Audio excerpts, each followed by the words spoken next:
आनंद प्रभु की जय। राजा सद्गुरुनाथ गुरुपुत्रेश्वर महाराज की जय। राजा सद्गुरुनाथ जगन्नाथ महाराज की जय। ಪ್ರತಿ ವರ್ಷದಂತೆ ಮುನ್ಯಾಳ ಮಾಧವಾನಂದ ಆಶ್ರಮದಲ್ಲಿ ಸದ್ಗುರುಗಳ ಸ್ಮರಣಾರ್ಥ ಸಪ್ತಾಹ ಕಾರ್ಯಕ್ರಮ ನಿನ್ನೆ ದಿವಸ ಸಪ್ತಾಹ ಪ್ರಾರಂಭ ಆಗೈತಿ. ಗ್ರಂಥಾರಂಭ ರಕ್ಷಣೆ ನಿರೂಪಣ ಇವತ್ತು ವಿಮಲ ಬ್ರಹ್ಮ ನಿರೂಪಣೆ ಮಾಡಿದ್ದಾರೆ. ಎಲ್ಲ ಸಂಪ್ರದಾಯದ ಗುರುಬಂಧುಗಳು ಸಾಕಷ್ಟು ಅನುಭವದ ಮಾತುಗಳನ್ನು ಸೇರಿ ಸಂಪ್ರದಾಯ ಅಂದರೆ ಏನು, ಅಧ್ಯಾತ್ಮದಲ್ಲಿ ಅಂತ ಸಾಮರ್ಥ್ಯ ಐತಿ, ಮಾನವ ಮಹಾಮಾನವ ದೇವಮಾನವ ಆಗಬೇಕಾತಂದ್ರೆ ಯಾವ ಮಾರ್ಗವನ್ನು ಹಿಡಿದ ನಾವು ಮುಕ್ತರಾಗಬೇಕು ಅನ್ನೋದ್ರ ಬದಲೇ ಇಲ್ಲಿವರೆಗೆ ಸಾಕಷ್ಟು ಅನುಭವದ ಮಾತುಗಳನ್ನು ಎಲ್ಲರೂ ಹೇಳಿದ. ಈ ಒಂದು ಗುರು ಪರಂಪರೆಯಲ್ಲಿ ಎಲ್ಲ ಪೂಜ್ಯರು ಹೇಳೋದು ಅದನ್ನು, ಮಾಡೋ ಜಪವನ್ನು ಮರಳಿ ಮರೆಯದಲ್ಲಿ ನೀನು ರೂಢಿ ಹೇಳು ಅತಿ ಶ್ರೇಷ್ಠ ಶಿವಮಂತ್ರವನ್ನು. ಪ್ರಪಂಚ ಮಾಡಕ್ಕೆ ಬೇಡ ಅಂದಿಲ್ಲ, ಸಂಪತ್ತು ಗಳಿಸ್ಲಾಕ ಬೇಡ ಅಂದಿಲ್ಲ, ಪ್ರಪಂಚದ ಜೊತೆಗೆ ಪಾರಮಾರ್ಥವನ್ನು ಮಾಡಿ ಮುಕ್ತ ಆಗತ್ತೆ ಹೇಳಿ ಸದ್ಗುರುಗಳು ಈ ಒಂದು ಸನ್ಮಾರ್ಗವನ್ನು ಹೇಳ್ಯಾರ. ಗುರು ಉಪದೇಶ ಕೊಟ್ಟಾರ, ಅಧ್ಯಾತ್ಮದ ಚಿಂತನೆಯನ್ನು ಮಾಡ್ಲಿಕ್ಕೆ ಹಚ್ಚಾರ. ನಮಗೆ ಎಲ್ಲ ಮಾಡಕ್ಕೆ ಸೌಡೈತೆ ಹೊರತಾಗಿ ಈ ಒಂದು ಅಧ್ಯಾತ್ಮದ ಭಾಗಿಯಾಗಲಕ್ಕೆ ನಮಗೆ ಸೌಡಲ್ಲ. ಆದ್ದರಿಂದ ಮನುಷ್ಯನಿಗೆ ಶಾಶ್ವತವಾದಂಥ ಸುಖ ಅಮರತ್ವದ ಕಡೆಗೆ ತರಲ್ಲ. ಈ ಹುಟ್ಟು ಸಾವು ಜೀವನ ಚಕ್ರ, ಅದರೊಳಗೆ ಇದೊಂದು ಥರ ಬದುಕು. ನೋಡ್ರಿ, ನಾವೆಲ್ಲ ಹೆಂಗೆ ಬದುಕಿದ್ದೀವಿ. ಒಬ್ಬೊಬ್ಬರು ಒಂದೊಂದು ಥರದ ಮೋಹಗಳು.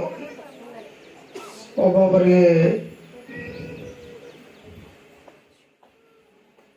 ಸ್ತ್ರೀ ಮೋಹ, ಪುರುಷ ಮೋಹ, ಸಂಪತ್ತಿನ ಮೋಹ, ಇನ್ನೂ ಅನೇಕ ಥರವನ್ನು ಒಬ್ಬೊಬ್ಬರು ಒಂದೊಂದು ಥರ ಬದುಕಿ ತೋರಿಸ್ತಾರೆ. ಕೆಲವೊಬ್ಬರು ಹೊಟ್ಟೆ ತುಂಬ ಊಟ ಹಾಕೊಂಡು ನಿದ್ದೆ ಮತ್ತು ಕಾಯಕ. ಇನ್ನು ಕೆಲವೊಬ್ಬರಿಗೆ ಎಷ್ಟು ಗಳಿಸಿದ್ರೂ ಸಮಾಧಾನ ಇಲ್ಲ. ಗೊಳೆ ಮಾಡೋದು ಸಾಕು ಅನ್ನೋಂಥದ್ದು ಜೀವನದಲ್ಲಿ ಇಲ್ಲ. ನೋಡ್ರಿ, ಯಾರು ಸಾಕತ್ತು ಬದುಕ್ತಾರೋ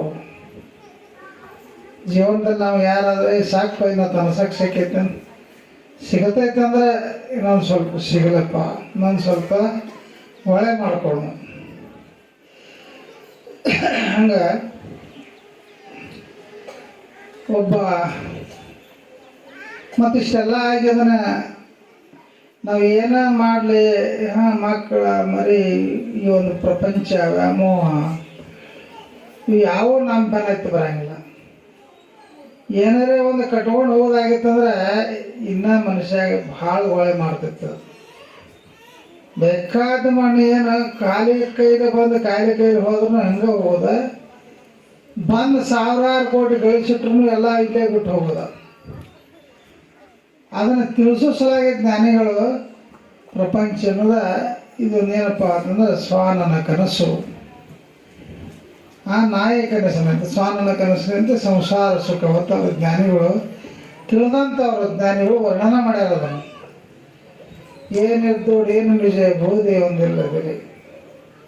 ನಮಗೆ ಅಧ್ಯಾತ್ಮದ ಒಂದು ಮಹತ್ವ, ಅಧ್ಯಾತ್ಮದ ಒಂದು ಅನುಭವ, ಸಮಾಧಾನ, ಶಾಂತಿ. ನೋಡ್ರಿ, ಸಮಾಧಾನ ಸಿಕ್ಕಿತ್ತೆ ನಮಗೆ ಪ್ರಪಂಚದೊಳಗೆ. ಎಷ್ಟು ವಿದ್ಯಾರ್ಥಿಗಳು ಸಮಾಧಾನ ಆಕೈತೆ. ಏನಾರ ಒಂದು ಸ್ವಲ್ಪ ಸರದಾಡ್ತಂದ್ರೆ ನಿದ್ದೆ ತಾಂಗಿ ಬೆಳಗಾರ ನಾವು ಸ್ವಲ್ಪ ನಾಳೆ ಒಬ್ಬ ಒಂದು 10 ಎಕರೆ ನನಗೆ ಜಮೀನು ಬರೋ ಕೊಡೋವ ಅದಾನಂದ್ರೆ ಇವತ್ತು ರಾತ್ರಿ ಒಳಗೆ ನಿದ್ದೆ ಮಾಡಂಗಿಲ್ಲ ನಾವು. ಸಮಾಧಾನ ಕಳ್ಕೊಂಡ್ಬಿಡ್ತೀವಿ. ನಾಳೆ ಯಾವಾಗ ಹೊತ್ತು ಹೊಡ್ತೈತಿ. ಹಂಗೆ ಗುರುಪುತ್ರ ಮಹಾರಾಜ್ ಹೇಳ್ತಿದ್ರು ಒಂದು ಮಾತ. ಒಬ್ಬ ರಾಜ ಊರಾಗ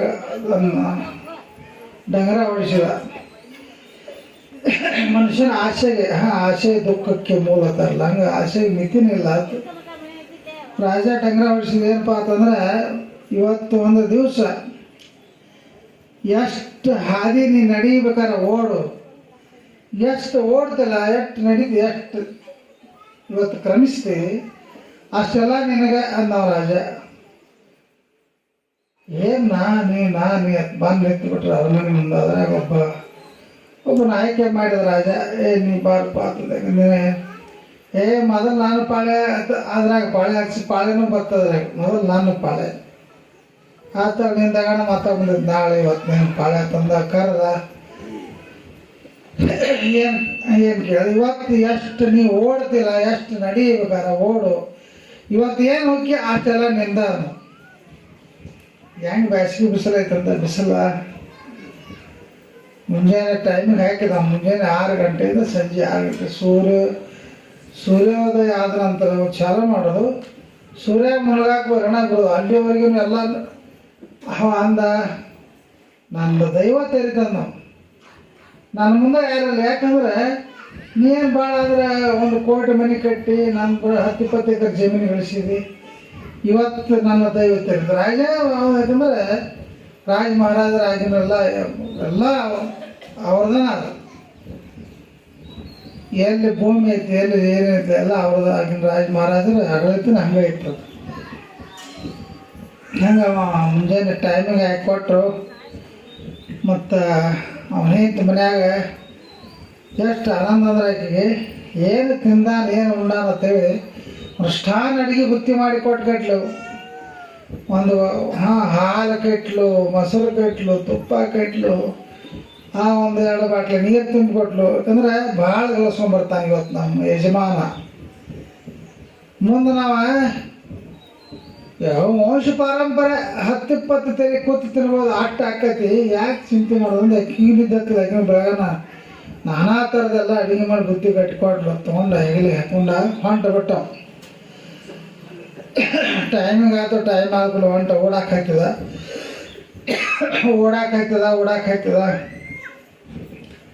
ಓಡ್ದ 1 8-10 ಕಿಲೋಮೀಟ್ರ್ ಹೋದ. ಬಾಯಿ ಒಣಗಲಾಕೈತಿ. ನೀರು ಏಳ್ಸಾದು ಬಾಯಿ ಆರ್ಲಾಕೈತಿ. ಬಾಯಿ ಆದ್ರೆ ನಾವು ವಿಚಾರ ಮಾಡಿದ, ಎಲ್ಲ ನಮ್ಮ ಗಿಡದ ನಾಳೆ ಕೊಂಡ್ರು ನಾವು ಸ್ವಲ್ಪ ನೀರು ಕುಡಿನು.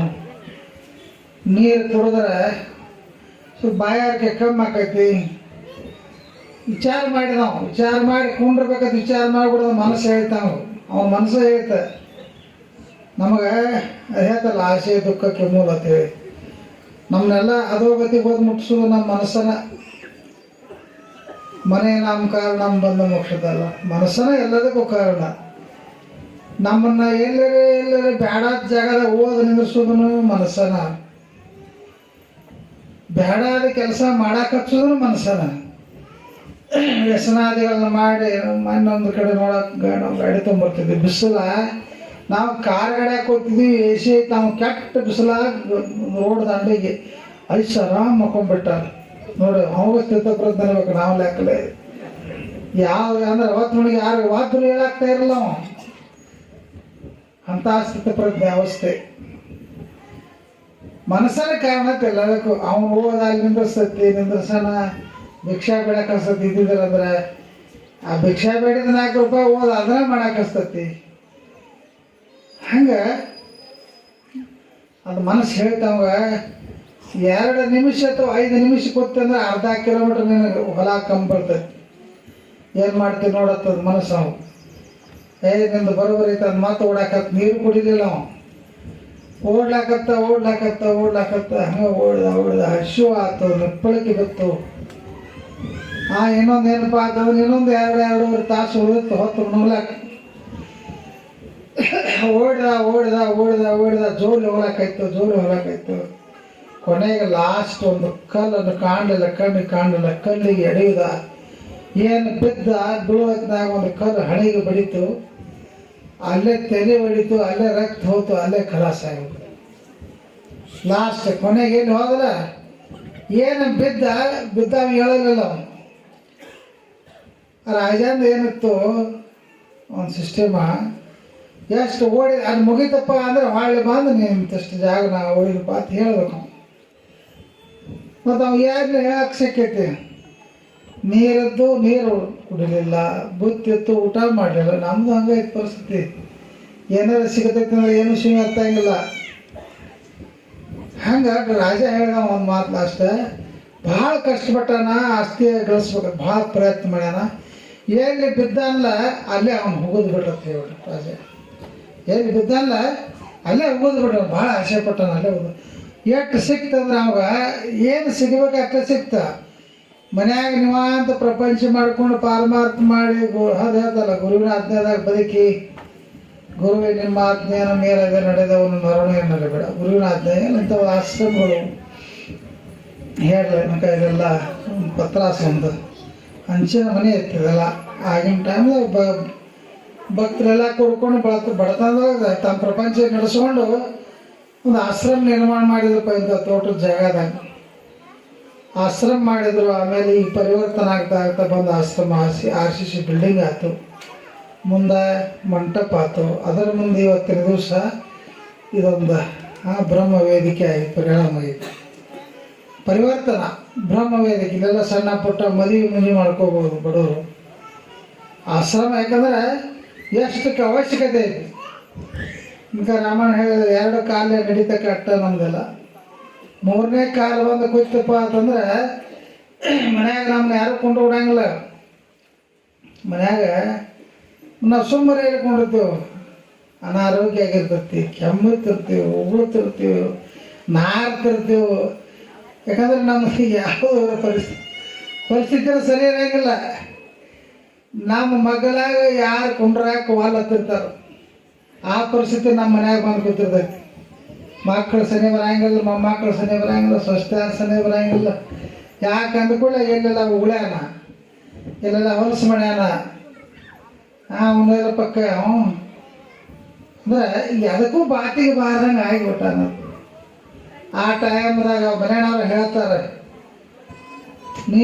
ಈ ಮನೆ ನಾನೇ ಕಟ್ಟಿ ಅಂತ ಹೇಳ್ತಾನೆ. ಅವ್ರು ಹೇಳ್ತಾನವ ಕೂತ ತಮ್ಮ ಮಕ್ಕಳಿಗೆ ಮೊಮ್ಮಕ್ಕಳಿಗೆ ಹೇಳ್ತಿರ್ತಾನ, ಈ ಮನೆ ಐತಲ್ಲ ಇದನ್ನ 50 ಲಕ್ಷ ಕೊಟ್ಟು ನಾನೇ ಕಟ್ಟಿನಂತ, ನೀ ಕಟ್ಟೊಳಕ್ರೆ ಇಲ್ಲಿ ಎದ್ದು ಆ ಗುಡಿ ಕಡೆ ಹೋಗ್ಬೇಕು ಹೇಳ್ತಾನ. ಇಲ್ಲಿ ಇಲ್ಲಿ ಜಾಗ ಬಿಡೋದು. ಯಾಕಂದ್ರೆ ಎಲ್ಲಿ ಕೂತಲ್ಲೆಲ್ಲ ಹೊಲಸು ಮಾಡ್ತೀವಿ. ಏನು ಹೊಲಸಂದ್ರೆ ಏನೆಲ್ಲ ಮುಂದೆ ಕೂತ ಹೋಗಿ ಏನು ಮಾಡೋಕೆ ಆಗಂಗಿಲ್ಲ. ನಾವು ಎಲ್ಲ ಅಲ್ಲೇ ಮಾಡಬೇಕು. ದುರ್ವಾಸ ಹಂಗೆ ನೋಡ್ಬೇಕು ನಾವು ಪರಿಸ್ಥಿತಿ. ಮುಪ್ಪಿನ ಕಾಲ ಅದ ಇಂಥವ್ರಿಗೆ ಅಷ್ಟ ಬರ್ತೈತಿಲ್ಲ.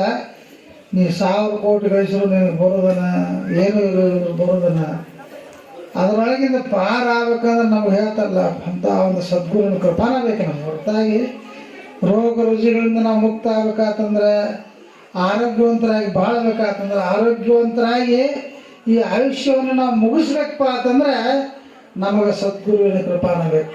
ಯಾರ ಕಡೆಯಿಂದ ಒಂದು ಸರಿ ನೀರು ಕೊಡಪ್ಪ, ನಾ ಇಂಥ ನಿಮ್ಗೆ ಹೊಲಸಾಗೈತಿ, ಹಿಂಗಾಗೈತಿ, ಮತ್ತು ಅವ್ರ ಕಡೆಯಿಂದ ಸೇವಾ ಮಾಡಿಸ್ಕೊಳ್ಳೋದು ಎಷ್ಟು ಮಂದಿ ಈ ಜೀವನದಲ್ಲಿ ಇದನ್ನು ಈ ಒಂದು ಸೀಮೆಯಿಂದ ಆಟ್ಯಾರ. ಹಂಗೆ ಹುಟ್ಟು ಬದುಕು ಕೊನೆಗೆ ಸಾವು. ಅದಕ್ಕೆ ಹಿಂಗೆ ನೋಡ್ರಿ, ನಾವೆಲ್ಲ ಮನ್ಯಾಗ ಬೇಕಾದಷ್ಟು ಹೆಣ್ಣು ಮಕ್ಕಳ ಸಲ ಗಳಿಸಿಡ್ತೀವಿ.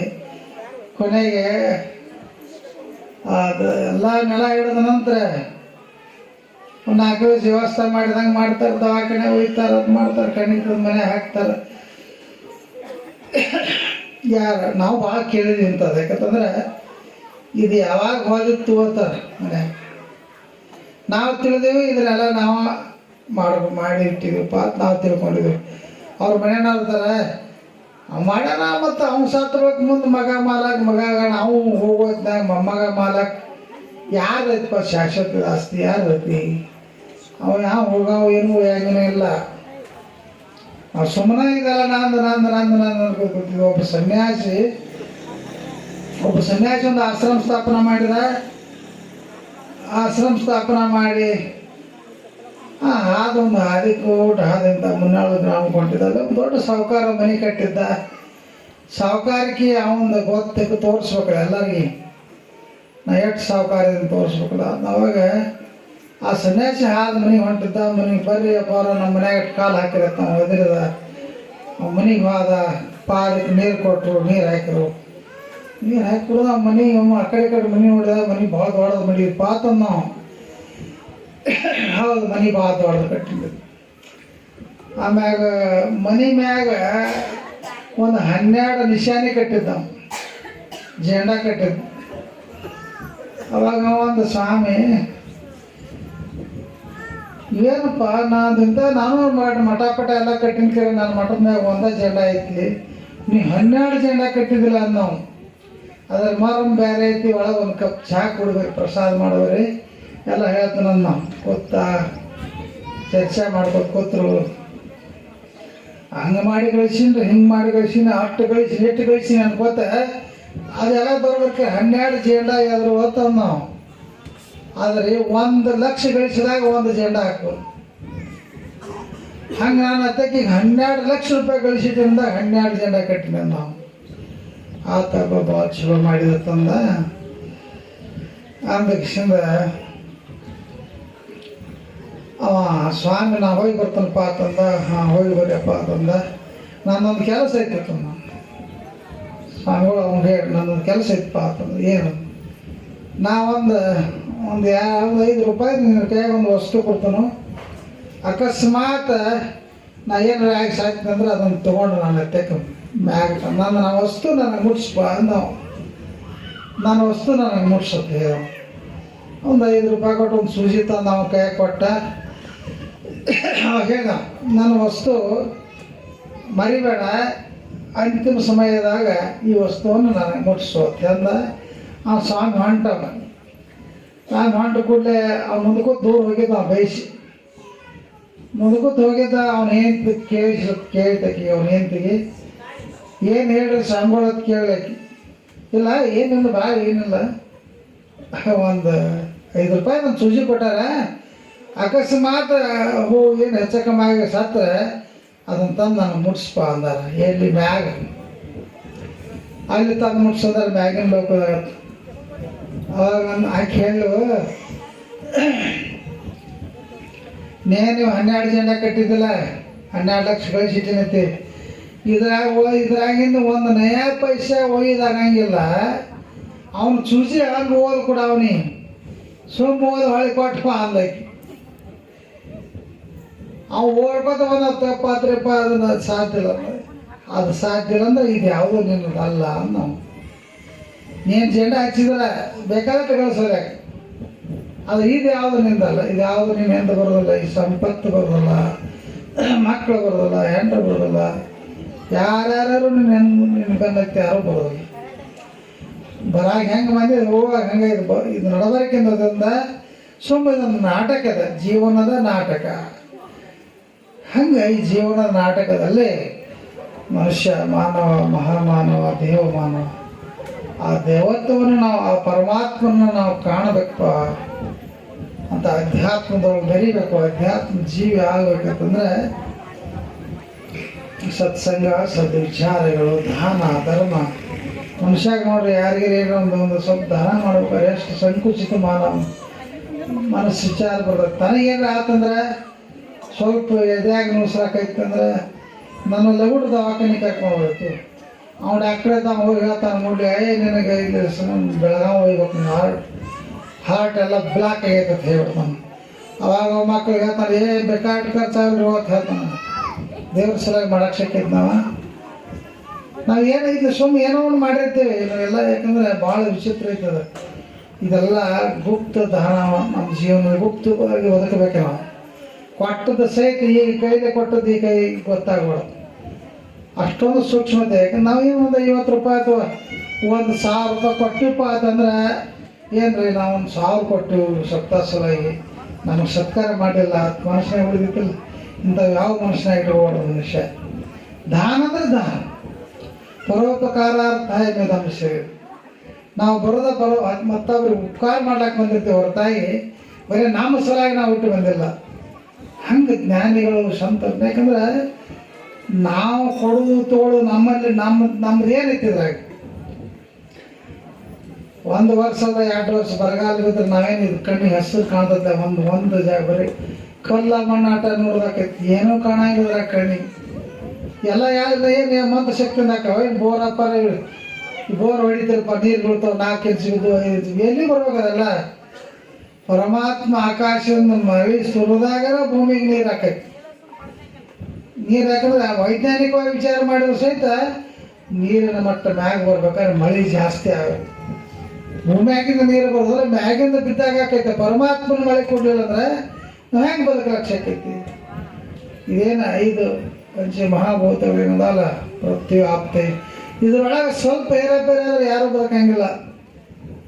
ಹಂಗೆ ಜ್ಞಾನಿಗಳು ನೋಡಿ ನಮ್ಮನ್ನು ಬದುಕಿಸಲಾಗಿ ಇಂಥ ಒಂದೆಲ್ಲ ಅವರು ಪಂಚತತ್ವಗಳು ನಿರ್ಮಾಣ ಮಾಡಿಬಿಟ್ಟಾರ. ನಾವೆಲ್ಲ ಏನಪ್ಪ ಅಂದರೆ ಮನುಷ್ಯನಲ್ಲಿ ತ್ಯಾಗ ಭಾಳ ಮುಖ್ಯ. ಜೀವನ ಅನ್ನೋದು ಬಹಳ ಅತ್ಯಂತ ಅಮೂಲ್ಯವಾದದ್ದು. ಪರೋಪಕಾರ ಏನಾದರೂ ಸಹಿತ ನಾವು ಮತ್ತೊಬ್ಬರಿಗೆ 4 ಸ್ವಲ್ಪ ಈಗಿಂದ ಸತ್ಕಾರ್ಯಗಳಿದೆ ನೋಡ್ರಿ. ಇದು ಬುದ್ಧಿ ಕಟ್ಟಿದ್ದಾಗ ಇದು ಇಂಥ ಅಧ್ಯಾತ್ಮ ಜೀವ ಕಾರ್ಯಕ್ರಮಗಳಲ್ಲಿ ಅನ್ನದಾನ, ಜ್ಞಾನದಾನ ಇವೆಲ್ಲ ಅದರಲ್ಲ ಎಲ್ಲಕ್ಕಿಂತ. ಯಾಕಂದ್ರೆ ಇಂಥವು ಸಪ್ತಾಹ ಕಾರ್ಯಗಳು ಏನು ಯಾರ್ಯಾರು ದಾನ ಧರ್ಮಾದಿಗಳು ಮಾಡಿದಿಲ್ಲ ಅವರೆಲ್ಲ ಹೆಂಗಪ್ಪ ಅಂತಂದ್ರೆ ಗುರು ನಮ್ದು ಯಾವುದು ಇಟ್ಕೊಳ್ಳಂಗಿಲ್ಲ. ನಾವು 1000 ಕೊಟ್ಟರೆ 10,000 ನಮಗೆ ಉತ್ಪನ್ನ ಗಳಿಸಿರ್ತಾನೆ. ಮಣ್ಣಂದಲ್ಲಿ ಊರಾಗ ಊರಾಗ ಬೇಡ್ಕೊಂಡಿದ್ದ ನಮ್ಮ ನಮ್ದಾರಕ್ಕೆ ಮನುಷ್ಯ ಮಂಗಳೂರೊಳಗೆ ಇರೋಲ್ಲ ಹೋಗುವಂತಾರೆ ಶಂಕರಪ್ಪ ಮರದಲ್ಲಿ ಸಪ್ತಾಹದಾಗ ಬೇಡ್ಕೊಂಡಿದ್ದ ನಾವು. ಅವ್ರು ಅಲ್ಲೆಲ್ಲ ಉಳ್ಳಾಗಡ್ಡಿ ಭಾಳ ಬೆಳಿತಾರೆ. ಉಳ್ಳಾಗಡ್ಡಿ ಬೆಳೆದ್ರೆ ಒಂದು ಇಲಾಗಿ ಕಟ್ಸಿದತ್ತು. ಇಲ್ಲ ಉಳ್ಳಾಗಡ್ಡಿ ಇಲಾಗಿ ತುಂಬ್ತಾರೆ, ರೇಟ್ ಹೆಚ್ಚಾಗೋಣ ಮಾರ್ತಾರೆ. ಅಲ್ಲಿ ಪದ್ಧತಿ ಅದ, ಒಂದೊಂದು ಕಡೆ ಒಂದೊಂದು ರೈತರ ಪದ್ಧತಿ. ಅವೇನು ಬೇಡ್ಕೊಂಡಿದ್ದಪ್ಪ ದೇವ್ರಿಗೆ ಅಂತಂದ್ರೆ ಇದೊಂದು ಇಲಾಗಿ ಇದೊಂದು ತುಂಬಿದಪ್ಪ ಅಂತಂದ್ರೆ ಉಳಿದದ್ದೆಲ್ಲ ನಿನಗಪ್ಪ ಗುರುವೇ ಅಂತ ಬೇಡ್ಕೊಂಡಿದ್ದ. ಉಳಿದದ್ದೆಲ್ಲ ನಿನಗೆ ಈ ವರ್ಷ ಅದೆಲ್ಲ ತುಂಬಿ 40-50 ಕಟ್ಟ ಹೆಚ್ಚಿಗೆ ಬಿದ್ದಿದ್ದು ಒಳಗೆ. ಸುಭಾಷ್ ಹೋಗಿ ತರಕಂತ ಅವಪ್ಪ 40 ಕಟ್ಟ ಒಳಗೆ ಹೇರಿಬಿಟ್ಟದ ಗಾಡಿ ಬೇಡ್ಕೊಂಡಿದ್ದ. ಗುರು ಕೊಟ್ಟ ಪರೀಕ್ಷೆನೂ ಮಾಡಿದ ಅದ್ರಾಗ ನಾವು ಅಕಸ್ಮಾತ್ ಅದನ್ನ ಯಾಕಂದ್ರೆ ಹೆಂಗಾರೆ ಸ್ವಲ್ಪ ತಪ್ಪು ವಿಚಾರ ಮಾಡಿದಂದ್ರೆ ಇಲ್ಲಿ ಬಂದು ನಾವು ಬೇಡ್ಕೋತೀವಲ್ಲ ಗುರುಗಳಿಗೆ, ನೋಡಪ್ಪ ಗುರುವೇ ನನಗೆ ಒಂದು 10 ರೂಪಾಯಿ ಕೊಡು. 10 ರೂಪಾಯಿ ಕೊಟ್ಟಂದ್ರೆ ಅದ್ರಾಗ 5 ರೂಪಾಯಿ ನಿನಗೆ ನೋಡತ್ತೆ. ನಾವು ಬೇಡ್ಕೊತೀವಿ, ಬಂದಿದ್ವಿ ನಮಸ್ಕಾರ ಮಾಡಿ ಬೇಡ್ಕೊತೀವಿ. ಅಂದ ಕೂಡಲೇ ಸಹಜ ಹೋಗ್ಬಿಡಿದ್ರೆ ಹಾದ್ಯಾಗ ಒಂದು 10 ರೂಪಾಯಿ ಸಿಗ್ತೈತೆ. ನಾವು ಒಂದು 5 ರೂಪಾಯಿ ಸಿಕ್ಕೊಟ್ಲೆ ನಾವು 5 ರೂಪಾಯಿ ತೊಗೊಂಡು ಕಿಸಿದ ಹಾಕೊಂಡು ಏನಂತಾನಂದ್ರೆ ಗುರುಗಳಿಗೆ ಬೇಡ್ಕೊಂಡು ನೀ 10 ರೂಪಾಯಿ 5 ರೂಪಾಯಿ ಸಿಕ್ಕೈತಿ. ಇದ್ರಾಗಿ ಎಟ್ರ ಸಿಗೋತಕ್ಕಾಗಿದ್ರೆ ಒಂದು ಅರ್ಧ ಹೋಗಿ ಗುರು ಕೊಡ್ಬೇಕು ನಂಗಿಲ್ಲ. ನಾವು ದೇವ್ರ ಭಾಳ ಶಾಣೆ ತಂದು ಮುರ್ಕೊಂಡು ನನಗೆ ಕೊಟ್ಟ 5 ರೂಪಾಯಿ ಮುರ್ಕೊಂಡು ನನಗೆ ಕೊಟ್ಟ. 10 ರೂಪಾಯಿ ಬೇಡ್ಕೊಂಡಿದ್ದಿಲ್ಲ ನಾವು. ಹಂಗೆ ನಾವು ತ್ಯಾಗಿಗಳನ್ನು ನಾವು ಭಾಳ ತ್ಯಾಗ ಮಾಡೋಕ್ಕೆ ಭಾಳ ಹಂಗದ್ರು ಹಿಂಗದ್ರು ಎಲ್ಲಿದ್ರೆ ಏನು. ಯಾಕಂದರೆ ಸುಮ್ಮನೆ ಏನು ಒಂದು ಹೇಳಿಬಿಡೋದು, ಅದು ಕೊಟ್ಟು ಇದನ್ನು ಕೊಟ್ಟು. ನಮ್ಮ ಪ್ರಪಂಚ ಸಲಾಗಿ ಎಷ್ಟು ನಾವು ತ್ಯಾಗ ಮಾಡ್ತೀವಲ್ಲ ಅದ್ರಾಗಿನ ಒಂದು ರೂಪಾಯಿ ಒಂದು 10 ಪೈಸೆ ತ್ಯಾಗ ಮಾಡಿದರೆ ಗುರು ನಮಗೆ ಜೀವನ ಪರ್ಯಂತ ಏನು ಕಂಬಿಳ್ಳಾರ್ದಾಗ ನೋಡ್ಕೋತಾನೆ. ಅಂಥ ಒಂದು ಆಧ್ಯಾತ್ಮಿಕ ಆಶ್ರಮ ಇದೆಲ್ಲ ಗುರುಪುತ್ರಪ್ಪ ಮಹಾರಾಜರು ಬಂದ ಜಾಗ, ಜಗನ್ನಾಥ ಮಹಾರಾಜರು ಬಂದಿರ ಏನೋ ಒಂದು ಎಲ್ಲರೂ ಕೂಡ್ಕೊಂಡು ಒಂದು ಸಂಘಟನಾತ್ಮಕವಾಗಿ ಆಶ್ರಮ ನಿರ್ಮಾಣ ಮಾಡಿ ಆಮೇಲೆ ಇದೆಲ್ಲ ಹರ್ಷಿಸಿ ನಾವು ಫಸ್ಟಿಗೆ ಬಂದಾಗ ಇದು ಹಂಚಿನ ತಾಟ ಇರ್ತದೆ ಮ್ಯಾಗೆಲ್ಲ ಸಾಕಷ್ಟು ಜನಕ್ಕೂ ಹಾಗೂ ಈಗ ಇದಕ್ಕಿಂತ ಹೆಚ್ಚು ಜನ ಕೊಡ್ತು. ಯಾಕಂದ್ರೆ ಇಲ್ಲೊಂದು ಕ್ಷೇತ್ರ ನೀ ಮೆಟ್ಟಿದರೆ ಭಾವನಮಯ ಅನ್ನುವಾಗ ಜ್ಞಾನಿಗಳು ಬಂದ ತುಳಿದಾಡಿ ಹೋಗ್ಯಾರಪ್ಪ ಅಂತಂದ್ರೆ ಅಲ್ಲೊಂದು ಮಹಾನ್ ಶಕ್ತಿ ಪ್ರಕಟ ಆಗಿರೋದು. ನಮ್ಮ ಪ್ರಪಂಚ ನಾವು ನಂಬಿರೋಣ, ಮತ್ತೆ ನಂಬಿದ್ರೆ ಏನು ಕೊರತೆ ಇಲ್ಲ. ನಮಗೇನು ಬೇಕಂತ ಗಂಡಾಂತರ ನಾವು ನಂಬಿದಪ್ಪ ಗುರುವಿಗೆ ನಂಬಿದಪ್ಪ ಬಂದು ಅಷ್ಟಾಗಿ ನಮಸ್ಕಾರ ನನಗೆ ಇಂಥ ಒಂದು ಪ್ರಸಂಗ ಗುರುವೆ ಅದು ಪಾರು ಮಾಡಂದ್ರೆ ಬೆಣ್ಣೆಗಿನ ಕೂದಲ ತೆಗೆದಂಗೆ ತೆಗೆದು ಹೋಗ್ಬಿಡ್ತಾನೆ. ನಂಬಿಕೆ ಮಾಡಬೇಕು. ನಂಬಿಕೆ ಕಾರಣವು ಸಾಂಬ ನಟಿಸುವುದಕ್ಕೆ ಅಂತ ಒಂದು ವಿಶ್ವಾಸ ನಮ್ಮಲ್ಲಿ ಇತ್ತಪ್ಪ ಅಂತಂದ್ರೆ ಅವಾಗ, ಯಾಕಂದ್ರೆ ನೀ ಒಂದು ಹೆಜ್ಜೆ ಮುಂದೆ ಬಂದ್ರೆ 10 ಹೆಜ್ಜೆ ಮುಂದೆ ಸರಿ ಒಟ್ಟು ಗುರು ಅಂತ ಒಂದು ದಯಾಳು ಇರ್ತಾನ. ನೀವು ಒಂದೇ ಹೆಜ್ಜೆ ಮುಂದೆ ಬಾ, 10 ಹೆಜ್ಜೆ ಮುಂದೆ ಸರಿತಾನ. ಹಂಗೆ ಈ ಸಂಪ್ರದಾಯ ಗುರು ಪರಂಪರೆ ಎಲ್ಲ ಬಾಬಾಸಾಹೇಬ್ ಮಹಾರಾಜರು, ಗಿರಿಮಲೇಶ್ವರ ಮಹಾರಾಜರು, ಆದಿಕೇರಿ ಮಗ ಸಂಘಟನೆ ಮೊದಲು ಹೇಳಿ ತಾವು ನಡೆದು ಆತ್ಮಜ್ಞಾನ ಆತ್ಮ ಸಾಕ್ಷಾತ್ಕಾರ ಮಾಡ್ಕೊಂಡು ಎಷ್ಟೋ ಲಕ್ಷೋಪಲಕ್ಷ ಜನರಿಗೆ ಉಪದೇಶ ಕೊಟ್ಟು ಉದ್ಧಾರ ಮಾಡಿ ಅವರಿಗೆಲ್ಲ ಈ ಪಾರಮಾರ್ಥ ಅಂದರೆ ಏನು, ಸಂಪ್ರದಾಯ ಅಂದರೆ ಏನು, ಮಾನವ ಜನ್ಮ ಅಂದರೆ ಏನು, ಅದರ ಉದ್ಧಾರ ಯಾವ ರೀತಿ ಮಾಡಬೇಕು ಅನ್ನೋದ್ರ ಬದ್ದಲ್ಲ ಈ ಒಂದು ವೇದಾಂತ ಸಂಪ್ರದಾಯ ಸಾಕಷ್ಟೆಲ್ಲ ವಿಸ್ತಾರವಾಗಿ ಹೇಳ್ತಾ ಬಂದಿದೆ. ಇಲ್ಲಿಯವರಿಗೆಲ್ಲ ಗುರುಗಳು ಹೇಳ್ತಾ ಬಂದಿದ್ದಾರೆ. ನಾವು ನಂಬಿಕೆ, ವಿಶ್ವಾಸ, ಅದೇ ವಿಶ್ವಾಸ ಫಲದಾಯಕತ್ತಲ್ಲ. ಹಂಗೆ ನಾವು ವಿಶ್ವಾಸ ಇಟ್ಕೊಂಡು ನಡೆದೀವಪ್ಪ ಅಂತಂದ್ರೆ ಜನ್ಮ ಸಾರ್ಥಕತೆ ಆಕೈತೆ ಅನ್ನೋದನ್ನು ಹೇಳ್ತಾ, ಬಿಸಿಲು ಭಾಳ ಐತಿ, ಸಮಯ 1.5 ಗಂಟೆ ಆಗಕ್ಕೆ ಬಂದಿರಲ್ಲ. ಇಲ್ಲಿ ಆಸ್ಬೋದು ಹೋಗ್ತಾರೆ, ಆರತಿ ಆಕೈತಿ. ಇದೆಲ್ಲ ಕಾರ್ಯಕರ್ತರೆಲ್ಲ ಪ್ರಸಾದ ವ್ಯವಸ್ಥೆಯನ್ನು ಮಾಡಿದ್ದಾರೆ. ಅವೆಲ್ಲ ಸಮಾಧಾನ ಶಾಂತಿಯಿಂದ ಈ ವರ್ಷದ, ಯಾಕಂದರೆ ಮನುಷ್ಯನಿಗೆ ಏನು ಮಾಡಿದ್ರು ಸಮಾಧಾನ ಭಾಳ ಅವಶ್ಯಕತೆ ಇದೆ. ಸಮಾಧಾನ ಬೇಕಾದಂಥ ಸಂಪತ್ತು ಗಳಿಸಿದ್ರು ಸಿಗಂಗಿಲ್ಲ. ಸಮಾಧಾನ ಎಲ್ಲಿತ್ತಪ್ಪ ಅಂದ್ರೆ ಹುಡುಕ್ಯಾಡ್ಕೊತ ಹೋಗೋದು ಕೊಳಂಗಿಲ್ಲ. ಇಂಥ ಜಾಗದಾಗ ಒಂದು ಅರ್ಧ ತಾಸು ಕೂತು ಧ್ಯಾನ ಮಾಡ ನಮ್ಮ ಮನಸ್ಸಿಗೆ ಸಮಾಧಾನ ಸಿಗತೈತೆ ಅನ್ನೋದೊಂದು ಜ್ಞಾನಿಗಳು ಹೇಳ್ತಾ ಬಂದಿದೆ. ಅವೆಲ್ಲ ನಿಮ್ಮ ಪ್ರಪಂಚದಾಗ ಬೇಕಾದ ತ್ರಾಸು ಬರ್ ನೀವೆಲ್ಲ ಪರೀಕ್ಷೆ ಮಾಡಿ ನೋಡಿರ್ಬೇಕಾರೆ. ಮನ್ಯಾಗ ಏನು ತೊಂದರೆ ಆದಾಗ ಮನ್ಯಾಗ ಅಪ್ಪ ಮಕ್ಳು ಬೇಯ್ತಾ, ನಾವು ಬೇಯ್ತಾ, ಆಗ್ತೈತಿ, ಏನು ಹಾಕೈತಿ, ಬ್ಯಾಡ ಬಿಡಪ್ಪ ಇದ್ದಾರೆ. ಸುಮ್ಮನೆ ಅರ್ಧ ತಾಸು ಆಶ್ರಮದಾಗ ಕೂತು ಬಂದ್ರೆ ಒಂದು 4 ಸಾವಿರ ಧ್ಯಾನ ಮಾಡಿ ಬಂದು ನೋಡೋಣ, ಪರೀಕ್ಷೆ ಮಾಡಿ ನೋಡ್ರಿ. ಬಂದು ಕೂತಾರೆ ನಿಮ್ಗೆ ಇದೆಲ್ಲ ಇದು ಪ್ರಪಂಚ ಅನ್ನೋದು ಶೂನ್ಯ ಐತಲ್ಲ. ಸುಮ್ಮ ಧ್ಯಾನ ಮಾಡ್ಕೋತಾರೆ, ಸಮಾಧಾನ ಸಿಗುತ್ತೆ ಅನ್ನೋಂಥ ಭಾವನೆಗಳು ನಿಮ್ಮಲ್ಲಿ ಮೂಡ್ತಾವೆ. ಆದ್ದರಿಂದ ಆ ಪ್ರಕಾರ ಅಭ್ಯಾಸ ಮಾಡ್ತಾವೆಲ್ಲ ಸಾಧಕ ಜೀವಿಗಳಾಗಿ ಯಾರು ಉಪದೇಶ ತೊಗೊಂಡ್ರಿ, ಉಪದೇಶ ಪ್ರಕಾರ ಧ್ಯಾನ ಮಾಡಿ, ಯಾರು ತೊಗೊಂಡಿಲ್ಲ ಗುರುವಿನ ಕಡೆ ಉಪದೇಶ ತೊಗೊಂಡು ಸಾಧನೆಯನ್ನು ಮಾಡಿ ಮುಕ್ತ ಆಗಬೇಕು. 2 ಮಾತು.